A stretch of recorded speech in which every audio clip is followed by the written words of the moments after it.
Hey there and welcome to the show. My name is Michael Blanc. I'm really excited that you're here to learn about apartment building investing, the best way to quit your job with real estate, even if you don't have any prior experience or cash of your own. Today on the show, I have with me Alan Schnur. And I got to know Alan quite a bit at the Real Estate Guys cruise here in April, really hung out together. And this guy has done it all in commercial real estate, and real estate in general. He's owned 150 plus single family houses. He's owned 2,000 apartment units. He's managed 7,000 units as a property manager. He's now into retail and shopping centers and development. So we're going to cover all aspects of commercial real estate today. And more importantly, we're going to talk about the millionaire, billionaire, what he calls a zillionaire mindset of what it takes not only to get into the business, to take action, to think big, and to scale this big, and to reinvent yourself, as Alan has done over and over again. So he's just performing at such a high level. He's having a lot of fun. So let's get right into the interview with Alan Schnur. Alan, welcome to the show today. Hey, Michael, good to see you. Hey, it's good to see you again. I enjoyed hanging out with you on the Real Estate Guys cruise and jamming a little bit. And I'm really excited about having you on finally because you are what I want to be when I grow up, Alan. So, you have so much real estate experience. It's not even funny. I mean, you've flipped hundreds of houses. You've held real estate portfolios. You got way big into apartment buildings, own 2,000 units. And then you said, let's keep life interesting. Let's get into retail. Let's develop some retail. Hey, I know. Let's build a rocket to go to the moon. And so yeah, I think I just kind of. So I just can't wait to get into it. So what I want to do though is I want to start back in the beginning and slowly unpack your story because I just love each phase you did and you kind of get into it, you legged into it, and then you blew it out and you said, oh, you get another phase. So I love that behind that mindset. So tell us a little bit about the story, which is amazing to begin with, how you even got into real estate. Let's just start with that. Oh boy. All right. So back in the day, we won't say when, I found myself, I finally had a job that I loved back in the day. And, I was working on the 101st floor of the World Trade Center. So I found in life, we all have these moments, each and every one of us, where we're faced with, maybe the end of our life. So we have some people call it the aha moment. Some people call it the meeting with Jesus, or some people just call it, they wake up. So, I had this moment in September 10th, 2001, 101st floor of the World Trade Center. I'm working for a company by the name of Cantor Fitzgerald. I'm doing great. I'm making a lot of money. We were scheduled, 40 out of 44 of us were scheduled to take off on a business trip. And we found out that day the product wasn't ready on time. So long story short, only 2 of us were going to go. And then from 2, there was only 1 of us that was going to go, and that was me. So I left around 12 o'clock from the 101st floor. You take this elevator to the 72nd, and then you go down to the ground floor. You jump in a car, and I headed off to Newark Airport. And, 12 hours later, the world was very different. I woke up in Portland. I was there to see some customers, have a good time, go out for some dinners, talk about business. And unfortunately, that was the day of the attacks, the World Trade Center attacks. The company I worked for lost 700 out of 1,000 people. I lost 40 out of 44 teammates. And you could imagine how hard that was for me. I was in this hotel room for a week by myself, and a lot of things going through my mind is kind of like survivor guilt. There's why wasn't I there? Who was in my seat?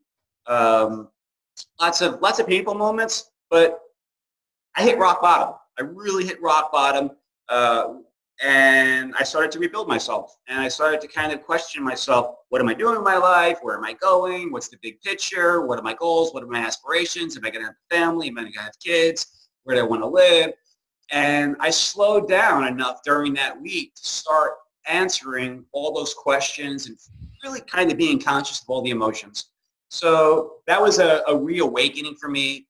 And from one of the hardest periods of my life, came one of the best periods of my life. I moved from Hoboken, New Jersey. There was nothing left for me besides a condo I just moved into for 3 weeks I'm into this thing for $500,000. It's not worth $250,000. The backyard was the World Trade Center, 2 blocks from a train. What do? I have to move to Houston with the company, and I have to learn how to rent a condo. And that was the beginning of my real estate career. So I took a lemon and I made lemonade, they say. And I was like, wow, I can really make money out of renting properties.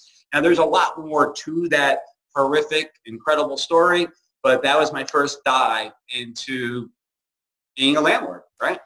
Yeah, what a story that is, Alan. I've heard a lot of them, but this one I think tops it. Especially, you being that hotel room for a week. That's a lot of thinking there. Wow, Yeah. that's really amazing. And just by the way, a lot of Alan's story is in this book, The Cashflow Mindset. So if you guys haven't done so already, make sure you guys get this. It's The Cashflow Mindset: Millionaire, Billionaire, Zillionaire Designs for Financial Freedom and a Fulfilled Life. And this is just one of, how many books have you written, Alan? I have 3 books, and the other book, which I think your listeners are really going to enjoy. There was one point in my career, which we'll get to, where I bought around 2,000 apartment units, and this was about buying 17 of them. Yeah, we're going to skip that part, Alan. It's not really that interesting. So, But I do want to say, so I was in the commodity business, and I was a commodities broker for electricity and natural gas. And there's a lot of fun stories in this book about how I took those experiences of buying and selling and being in all these transactions and carrying them over into the real estate business, and how a lot of us are entrepreneurs. And I know a lot of us want to get involved in real estate. And I'm here to say, you don't have to actually start from ground zero, or you can carry your experiences over from one part of your life into the next part and kind of springboard off of those experiences. So it helps us get ahead and speed things up. Yeah, and you've done that repeatedly. We'll get into that, but your entire experience of of cold calling and being like that and negotiating and selling, you definitely transitioned that. I think your experience of scale, the kind of the size of the trading floor that you were part of, you kind of carried that into your real estate business. Right. So you're absolutely right. And then you transition from one asset class to another. Now you, like so many other people, started with single family house investing. What did you do on a single family house? Okay, so when I came to Houston from New York, I just kind of realized that you can buy houses for $20,000 or $30,000 a piece here in Houston, Texas. And for me, it's like you can't even buy a used car for that price in New York City. So, and they cash flow, right? So these houses cash flow. I got involved in my first house, place called Alvin, Texas. I joined the group. They helped me get my first house. I'm sure we all have those stories about joining, getting a mentor, reading the purple books and all that stuff. I buy a house for $23,000. Me and my wife, we fix it up for $7,000. We're in it for $30,000. It appraises at $75,000. I do the whole refi thing, and I think I made like $100 a month. But that was it. And in my book, we talk about pyramiding, and pyramiding is not an original idea for me. It really, I've seen it in commodity markets a lot, where somebody makes $1, and now they have $2. They bet $1, they have $2. And they take that $2 and they turn it into $4, and $4 into $8, and $16, $32, $64, $128, and they start pulling back some of their original investment, and then they're playing with the house money. So once I realized, I could buy a house and, get all my money out and make cash flow. I know we both read the same books. How many can you do, right? As many as you can get your hands on. Well, you're taught the 10x, right? So if you can do one house, well, 10x, I can probably do 10. Yes. Hey, that's in my book, right? So if you can do it one time, you can do it 10 times. If you can do it 10 times, you can do it 100 times. And Michael, that's what I did. Yeah. For over 10 years straight, once a month, while I kept my job, I bought a house. Once a month. So I had like 120 houses before I decided to exit the business I was part of and go full-time real estate.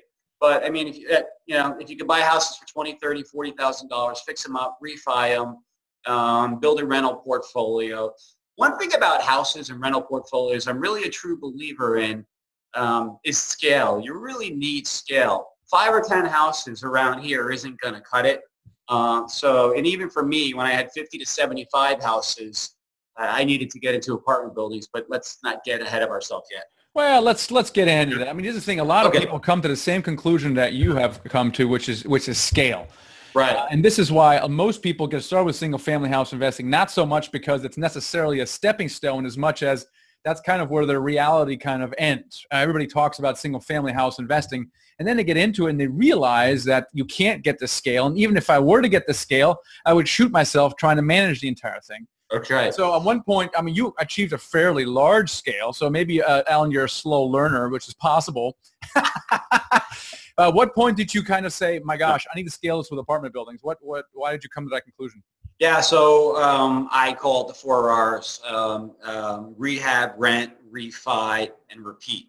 All right, that was my formula for the houses, right? So I usually had 120 by that 10-year period, and quite frankly, I got it up to 300 houses.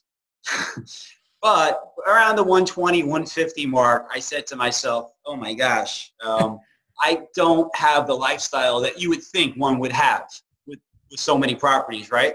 So this leads me to one of the next chapters in my life where I felt like, okay, I do have enough assets and debt behind me.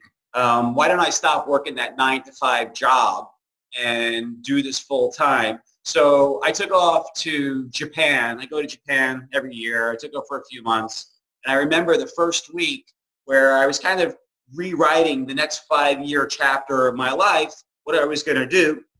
I immediately got this email from one of my bankers. Please help. Just took back 25 houses from a failed investor. Can you buy? We'll finance 20%. So I'm sitting there in Gigi Baba. That's grandpa in Japanese. I'm in there like their little living room. And I'm like, how am I going to explain to anybody that I need to go buy 25 houses and they got to get me to the American Embassy? So I just go to my wife. I'm like, I got to go buy one house. Can you get me to the American Embassy? Just one house. And they're all kind of rolling their eyes like, can't you give it a break? And so if they only knew I was getting 25 houses. So look, long story short, I do it. I get to the American Embassy, which is another story. You can buy houses anywhere in the world. You just have to get to an embassy where they'll notarize your paperwork and just send it back, right?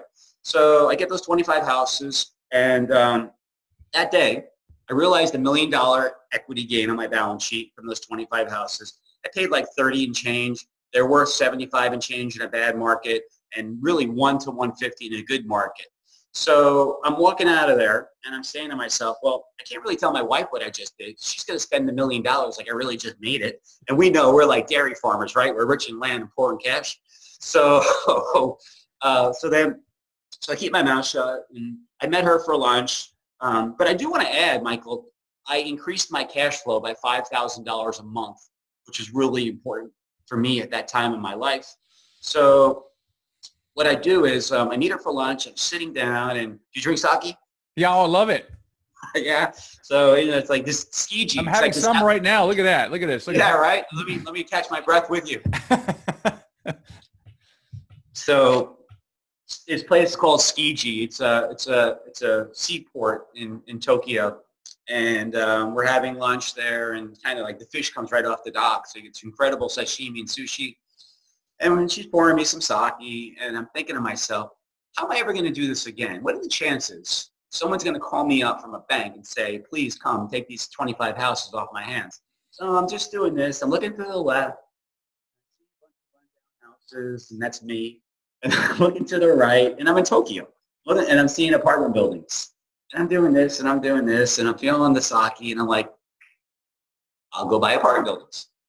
All right, so that was it. So I go home. Everyone knows what LoopNet is, right? So I go home to our house in Tokyo, and I'm searching for apartment buildings, and I find something. And that was my first foray, really, into the apartment business. I went home a few weeks later, and I closed on something.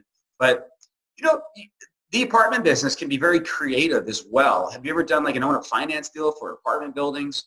Okay, well, this guy was a cosmetic dentist. He thought he wanted to get out. Turned out he didn't want to get out, right? So he wanted to get rid of this apartment building, and he just owner financed it for me. Long story short, $40,000 down, 76 stores, like $1.7 million sales price, It's probably worth north of $2 million at the time, so I'm feeling good. And I pro forma at a $5,000 a month profit. So I'm all in. So I buy that 76 unit deal, and I'm saying to myself, wow, I got like 150 houses in this area, and in the middle is my apartment building, and I used the leasing office to run my housing business, so that worked out great. But then I also realized that there was so much more money to be made in scale and scale of economies in apartment buildings. I mean, I think I made more money off of the 76 unit than I did off of like 100 houses. That's an amazing, right. An amazing lesson. And then right, for sure. At that point, you're like, my gosh, Right. I mean, it took me 10 years or close to 10 years to get 100 houses. And it took me, a few emails, a few phone calls. And all I had to do was find my courage and my confidence and my guts and my chutzpah and get in there. And, not even a few hours, right, of due diligence. And I'm an apartment owner. Yeah, that's good. And the key lesson for all the listeners here, if you want to get an apartment building, is to drink lots of sake. All right, guys, write that down right now, okay? That's the secret. Domi arigato, Yeah. So, and then I think, and what happened? Then you officially transitioned into apartment houses, and you just blew the top off. So what happened after that? So I had this rule when I was buying houses. I think I called it I was a houseaholic. Every 30 days I had to buy a house, right? So then I haven't said this in a while. Every 90 days I was an apartment addict. I had to get an apartment complex, and I did for almost 5 years straight. About on average, 90 days I'd buy it. So I really got the count up to 18 apartment complexes, close to 2,000 units, and using the same formulas of fix it up, fill it up. If you bought it for cash, refinance it, or I got it to syndication, but we'll talk about soon. And so as I was doing that, I mean, this is where things really got interesting. As I was doing that, some of my friends saw what I was doing, and they were operators too. And they're like, well, Alan, you're doing a great job running it. How about run ours? So before I knew it, I had a company of 225 employees, a property management company, 40 apartment complexes, 7,000 units, 1,000 houses under management, payroll of like $500,000 every 2 weeks. It was an 18-month period. Actually, it wasn't a lot of fun. So I did it for almost 2 years. I really recommend third-party property management, but what can I say? I was managing 7,000 units, 1,000 houses, all those people, and I actually spent more time managing than making money or on my apartment complexes. Yeah, that's an important lesson. A lot of people like the idea of self-managing, and I advise against it as well, just because where's your time better spent, finding deals and raising money or managing them? And, the answer is obviously, now you did it because you saw an opportunity, and, maybe in hindsight, maybe I should have said no, I don't know. Who knows? Who cares, right? Now, at one point, though, I mean, you were building scale, and I tell people, even people that have some money and they can do a few houses or even some apartment building, at one point you're going to run out of money. At one point, did you get into syndication? What did that transition look like? I definitely got into syndication by the second or third apartment complex. It was clear that I was going to run out of money. And it was risky. I wanted to share the risk, but I was also excited people saw what I did with the houses. Not everyone can just go out there and buy an apartment building. So we know the beauties of syndication. It really affords and it lets people participate in investments that they can never get involved with in the first place. So by the second or third or fourth apartment complex, I started to syndicate. And I told you, I watched some more of your videos, past speakers, and there's some great stuff you guys have spoken about over the last few months on syndication. Everyone has their syndication model, and I'm sure you're going to ask me what mine is in a second. But I believe in syndication. Look, Donald Trump or Sam Zell, no one has enough money. Everyone's going to run out of money if you don't partner up in real estate, right? Yeah. Yeah. So that knows, what was your syndication model, Alan? So my syndication evolved. In the beginning, my syndication model was, let me think back. Okay, the general partner would keep 30% of the deal, right? Okay. So 70% would be for sale. And, this was during a financial crisis or a downturn. So some of the deals were really sweetheart deals. So I would get more aggressive as a promoter syndicator. So I started off at 30%. I probably worked my way up to 40%. And some deals I even, general partner kept 50%. Maybe we'd throw in some prefs to guarantee some money. Maybe we wouldn't. But I used to have this, they used to call me the cash flow king. The cash flow king's kind of retired, but I used to really make it a point. Let me be a little different. And everyone sends out quarterly payments. I was sending out monthly payments so people can really see and feel and participate in those cash flow distributions.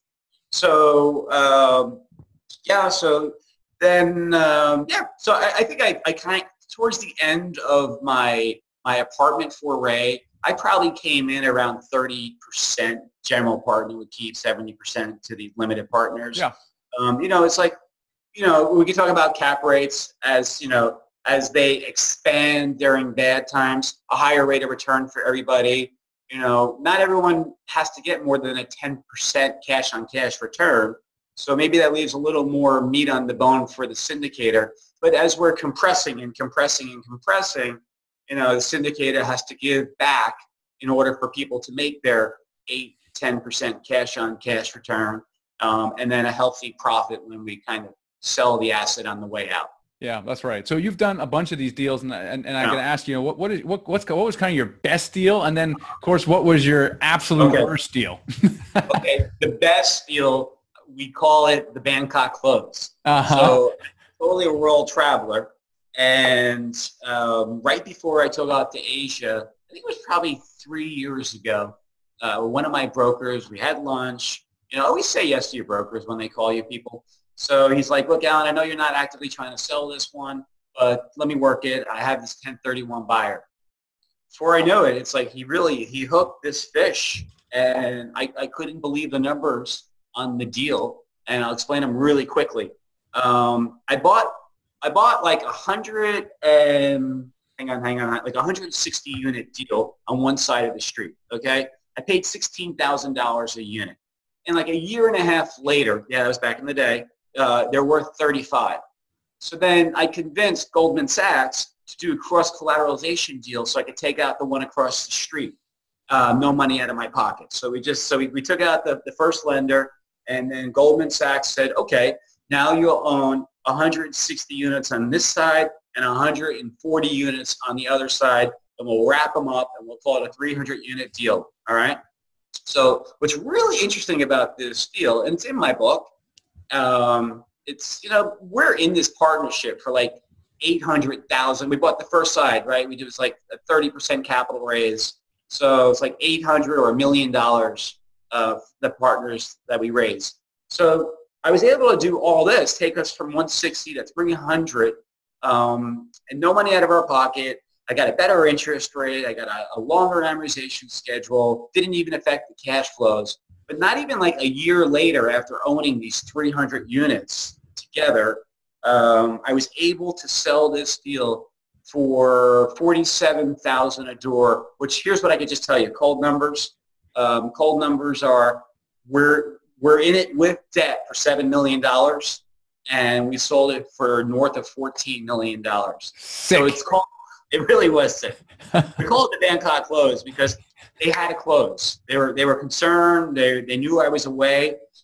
The council flew out to Bangkok in Thailand, met me at the American Embassy, get the notarized docs, and let's just say what happens in Bangkok stays in Bangkok. I had a fun night, and my partnership made $7 million, and you can do the math because I just talked about what a syndicator should keep, and it was just a fantastic deal. Sorry to, if that was too long, but it was awesome. That is an awesome deal. I love that you have a name for it and a great story. So that's awesome. All right.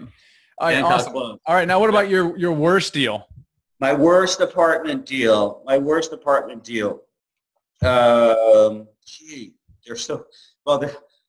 so many of them. Well, I've never lost money, but some definitely made a lot more money than others. Right. My worst one was I bought something for $5,000 a unit, 160 doors.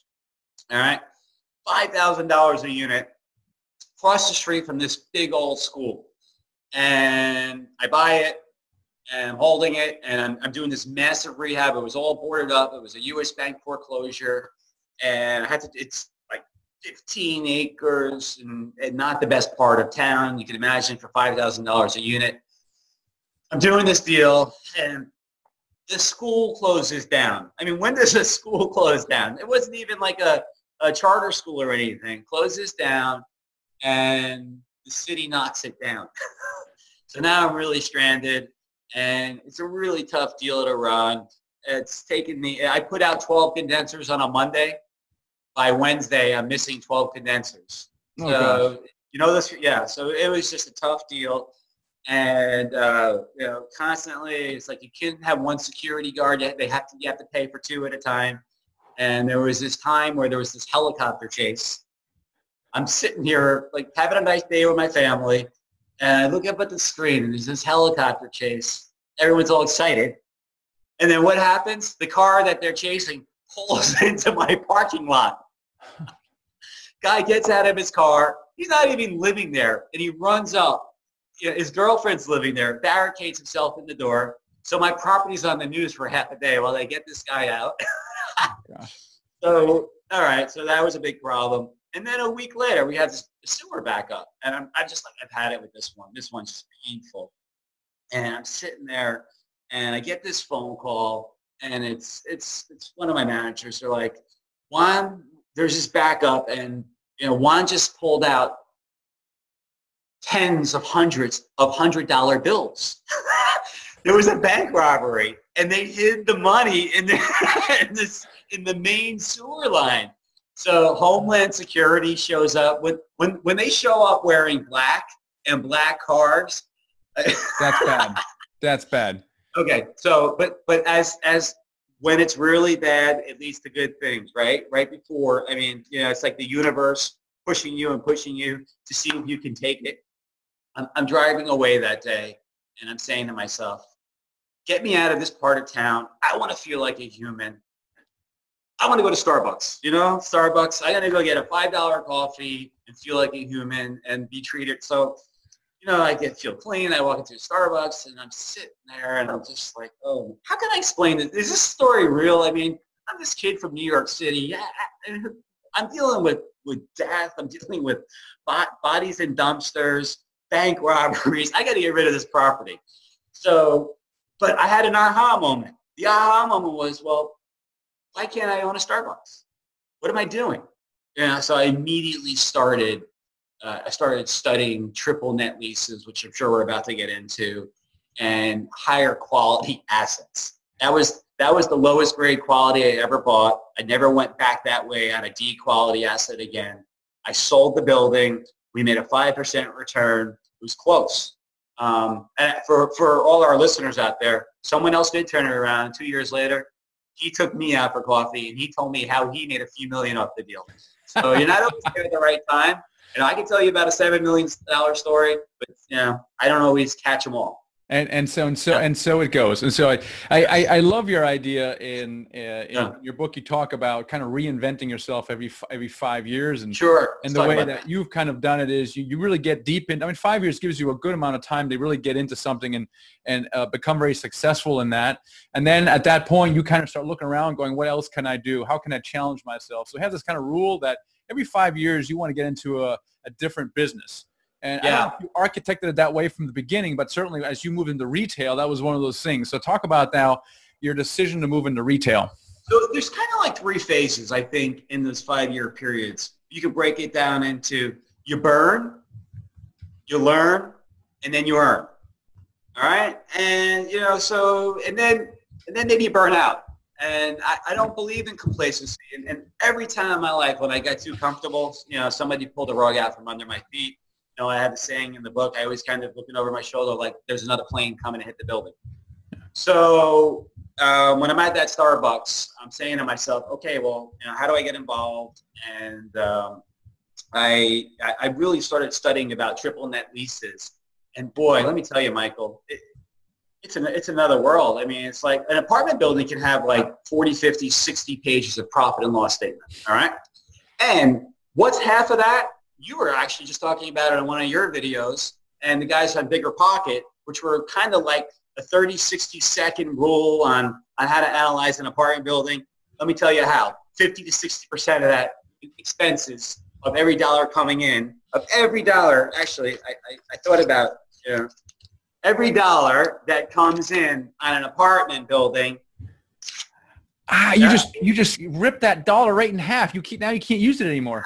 That's how I feel about apartment buildings, right? Yeah. You're in this building, you're in this business where, 50% is expenses, and sure, some of them are going to be, real set expenses, but the other ones are variable, and it's hard. It's hard to be a syndicator. You have all these variable costs. So I like more predictability. Now, let's be really clear. I love all real estate. I still own apartment buildings. I just bought one 2 weeks ago, believe it or not. Oh. So, but I like my whole dollars, okay? And, when something breaks, triple net, let's just talk about what a triple net lease really is in the triple net business. When something breaks, then we can talk about Starbucks, because I bought a Starbucks building. I mean, I don't own the Starbucks, but I own the building that Starbucks rents from me. And if something breaks, they have to pay for it. If the window breaks, they have to pay for it. If somebody puts $100 bills in their sewer line, they have to pay for it. So, and more importantly, if insurance goes up, they have to pay for it. And if taxes go up, they have to pay for it. So it's more of a real-time business that I like. I like those costs. And, sometimes towards the end of the year, maybe something went up. Maybe insurance went up. I just have to readjust the budget, send them a letter, and then they'll, change their payment to me and hopefully send me more, or maybe even send me less if some of those bills went down. So triple net leases, what can I say? I bought I have 12 to 15 shopping centers. And I also started buying, I have around a half a dozen warehouses, which you and I really haven't spoken much about, but I love it. I love it. And I don't want to get ahead of myself, but I just bought it last week, 43,000 square feet in Prescott, Arizona. And I used to be the biggest control freak. I had to live and be able to drive to my properties. All my houses, 300 houses, I can drive to every single one of them. My apartment buildings, I can drive to every single one of them. But someone tells me about triple net leases. My first purchase was in Wyoming. I'd never even been to Wyoming, right? So, and you can when you can control your variable costs, your expenses, right? So we're talking about, Prescott, Arizona. Just bought it last week, 43,000 square feet. It's vacant, owner financed. It's like $1.5 million, $300,000 down. And the idea is, look, commercial real estate trades on net operating income, like apartment buildings. If whatever that number is, we're going to agree on a cap rate, and I'm going to pay you that price. Well, when the warehouse or even the shopping center has vacancy, you're going to get a massive discount when you're purchasing. So I got a massive discount on this warehouse. And not only did I get a massive discount on this warehouse, I just got a letter of intent from a Fortune 500 air conditioning company that wants to take all 43,000 square feet. I'm really confident this is going to happen. And when that happens, it's a double. I can cap rate this out for you and tell you that we'll sell like an 8 cap. And what we just paid 1.5, we're going to sell north of $3 million. That's one of my strategies that I talk about in my book. But I'm sorry to get ahead. Let's just take it right back down to the shopping centers, because there's this great strategy I want to share with everybody, which is another deal. I talk about it in the book. And it's a deal me and Danny Newberry, my partner on this deal, we did it in Boise, Idaho, all right? And to really make it simple, let's just say you have like a typical shopping center in front of a Walmart, and there's 6 storefronts, all at 10,000 square feet, 12,000 square foot shopping center. You buy that shopping center with just 3 tenants, all right? You're getting a 50% discount. You really are. I mean, clearly, it's just the NOI. It's going to trade on the net operating income, or it's not. So we spent a year, or I should say our leasing agent spent a year filling the other 3 shops. she got an AT&T, she got a hearing aid company, and she got a Taco Del Mar. All right, so now we're full. And we bought this thing for $1 million, and we just closed it a few weeks ago for $2.4 billion. We bought it for $1 million, 30% down. I mean, it was like a 300% cash on cash deal. So that's how easy, strike, nothing's easy in life. But look, if it's got 6 slots, it comes with 3 stores, go find 3 tenants, you double your money. That's why I like shopping centers. And you can do it anywhere in the United States. Yeah. What is your outlook now on asset classes? Because now you're in multiple asset classes. And I think one of the things that you talk about in your book, which I really like, is, not only reinvent yourself every 5 years, but be flexible with geography and even the asset class. And, sometimes right now people say, oh, I'm really struggling finding multifamily buildings because they're looking in Cleveland, Ohio, for example. Right. Well, what if you looked in 2 other markets? Would that allow you? Oh, no, I need to be in Cleveland. Right. That's right. And sometimes, and I'm not advocating this necessarily, but I'm not opposed to, hey, you know what, if you're struggling with a particular asset class and there's something else, an opportunity that does the same thing in the commercial real estate realm, and you have an opportunity to pursue that, then why not consider it? So what is your feeling about, flexibility with asset class, geography, that kind of stuff, without, of course, at the same time avoiding shiny objectitis? Okay, so millionaire mindset, I talk about, the more things we try in life, the greater chances of success. It's just bottom line, right? The more things we try, if you only try one thing and it doesn't work out, if you only have one job, if you only have one apartment building, I mean, you're putting all your eggs in one basket. I believe in diversification, and I believe in multiple sources of income.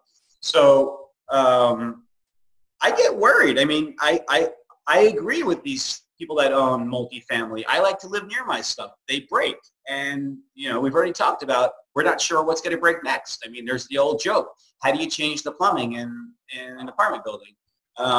Because it's galvanized. And the answer to this joke is 1 foot at a time with PVC. So, you want to be close when something like that happens. So, but when it comes to geography, I mean, look, everyone's arm wrestling each other right now for apartment buildings. And I'm not saying there's always going to be a good deal, but you have all these house rehabbers, okay? We caught this wave together. We're all in it together. And we've done a great job with it. But the supply is drying up. So then you have 2 kinds of mentalities. I'm afraid to try something different. I'm going to work harder and not smarter.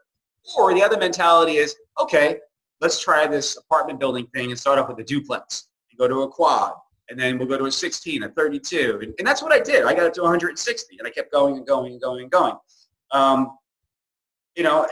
it's dry. The supply is drying up. I mean, we're knocking them down. There's less land. There's a plethora of Class A that came online. So what's going to happen? I predict everyone's going to say, oh, hey, I just listened to Alan on Michael's show. Why don't we start looking at warehousing, and why don't we start looking at retail? Because, listen, I love being a contrarian. I caught the housing crisis right to buy hundreds of houses. I caught the multifamily house crisis right. And, I've sold 17 of 18 apartment complexes. And then I rolled the money into retail. And the reason why I just went through different asset classes is because, look, it's no secret right now that retail is not the most popular asset class right now. So matter of fact, it's possible. Like, I'm doing a deal. It's closing in 3 weeks. It's 100,000 square feet. It's in College Station. It's got 20% vacancy, and it's an 8.3 cap. 30,000 square feet are TJ Maxx. Then we have another like 10,000 square foot, which is called Plato's Closet. I have Tuesday Morning, which is another national name. They have 15,000 square feet. I have a Burke's, which is 25,000 square feet. So I have these national names. Al's Formal Wear, 8 cap. So I would like to see my what should I say, my brothers and sisters who are really caught up in multifamily and not sure what to do next, and maybe they're burning out, I would like them to ask themselves a question. Would you rather own Starbucks?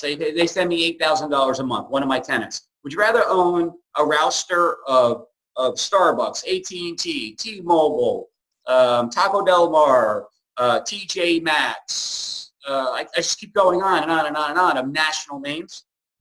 Would you rather own them, or would you rather own, arm wrestling people for these apartment complexes? And quite frankly, I mean, your tenant's paying you probably $500 to $1,000 a month to the people that I think we're talking to right now.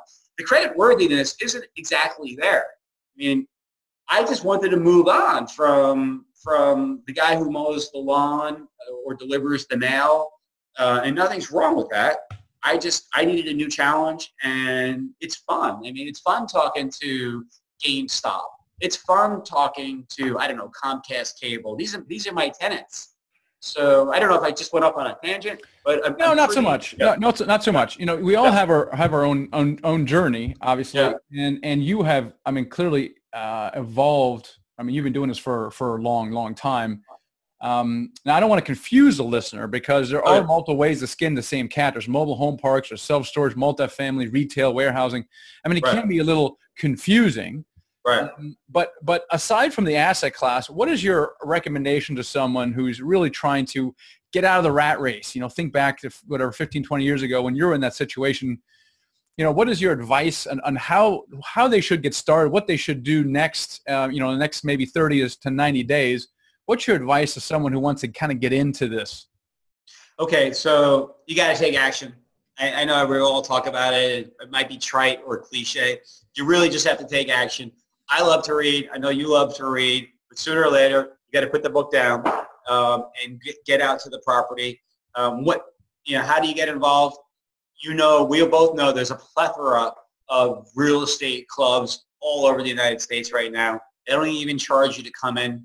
And then maybe you find a small niche group and you want to pay someone to learn about it. I once paid somebody $8,000 to teach me how to buy single family houses, or I paid somebody $20,000 to learn how to buy apartment buildings. And I actually have a mentor in the shopping center business, and I continue to pay $25,000 a year to be part of that organization. So, and I know, folks, that sounds like big numbers. Don't pay that just yet, but there's many ways of getting involved and taking that education and getting out there. Call brokers. I mean, they want to take you out. You take them out. Go to the networking clubs. Go to the, what else can I say? There's so many different we have ICSC, the shopping center business. You have the NAA, National Apartment Association, and the apartment complex. And then you have all the REIA groups in the housing business. So don't let that stop you. And if you really want to get involved, you got to step outside of your comfort zone.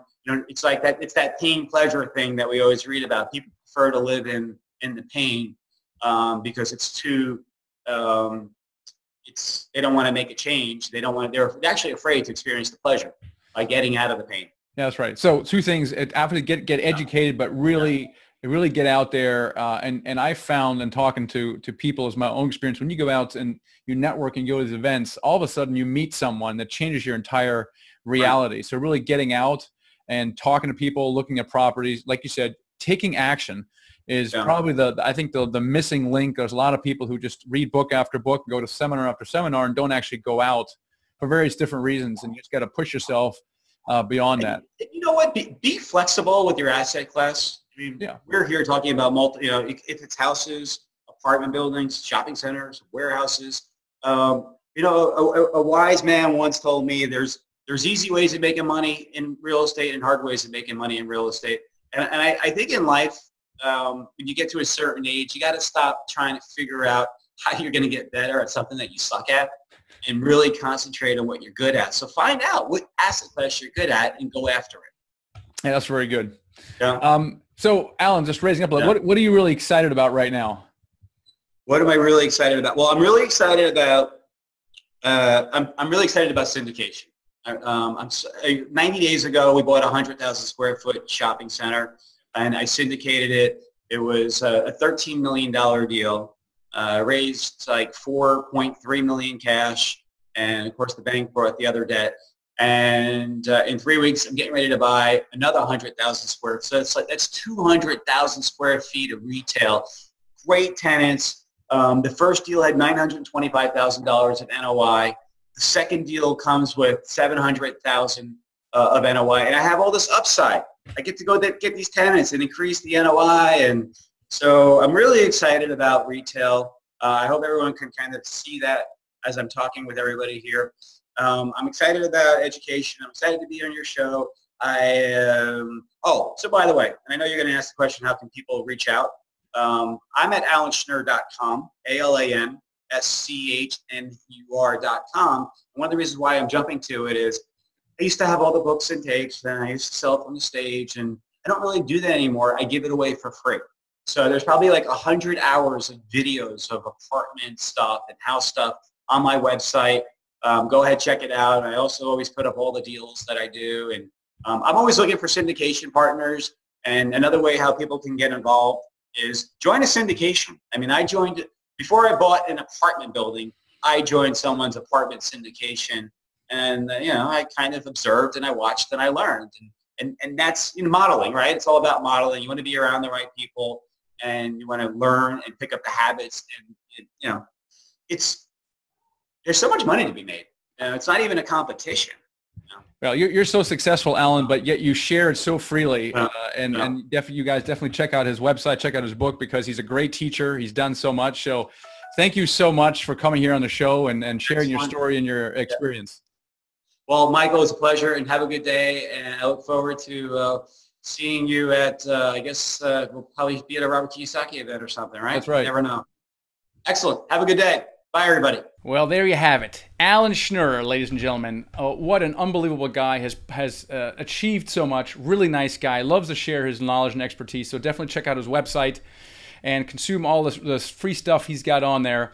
Really great guy. And some of the key lessons for me was, remain flexible, especially around geography. Don't get set on any one geography. Be open to looking in other geographies. Make sure you take action. And a lot of people talk about massive action, but really I talk more about taking tiny action, making small steps every single day. So making sure you're doing stuff. And one of the things obviously is to educate yourself, as Alan said, but also to get out, meet other people, form a community around yourself, form a group of mentors. And on that note, I was looking at, what are kind of the critical success factors that you need in place. And there's really three things. It comes down to three things. The more I think about it, it really needs, you need a steady flow of deals, and you need access to funds, and you need a solid team in place, right, to overcome your lack of experience. Now, there's many ways you can achieve that stuff, but if you've been doing this for a little while and you're really frustrated that you haven't done your first apartment building deal yet, then it's probably because you're missing one of these three elements. Now, if that's the case, we can help. You can go to michaelblanc.com/coaching, and you can schedule a free strategy session right now with us, with one of our coaches, and we'll walk you through the exact process we use and make sure you have all three of these elements in place so you can get your first deal done. I truly believe that if you work hard enough at all three of those, you can make it there. It's going to take a longer, and you're going to make probably a whole bunch of mistakes. So if you want to fast track this, because we figured this thing out and avoid some of the bigger mistakes, then check out michaelblanc.com/coaching and schedule a call with us. If you haven't done so already, also make sure you download my free ebook. It's called The Secret to Raising Money to Buy Your First Apartment Building. That's at themichaelblanc.com/ebook. All right, guys, if you love the show, let me hear from you on iTunes. Just give me a review on there. Love to see that. Thanks again for listening today. I will catch you on the next episode. Hey, thanks so much for sticking around to the end of the video. I want to leave you with 3 next things to do. I'll give you a quick tour of those, and I'll tell you how to do them. Step number 1 is to download my free ebook, The Secret to Raising Money to Buy Your First Apartment Building Deal. It is an awesome ebook full of tips for raising money and how to do that. So that's number 1. Number 2 is to subscribe to my YouTube channel, because I put out new videos all the time, and I'd hate for you to miss it. And number 3 is to watch the next video in line. All right, so what you're going to do is you're going to click on the first thing, which is to download the ebook. That'll open up a new tab. The video will stop playing. You're going to get the ebook, and then go back to this video, and then click on number 2, right, which is to subscribe on the channel. That'll open a new tab, and then you can go back to the third one and just click on the next video in line. All right, so hope you find that helpful, and I'll see you in the next video.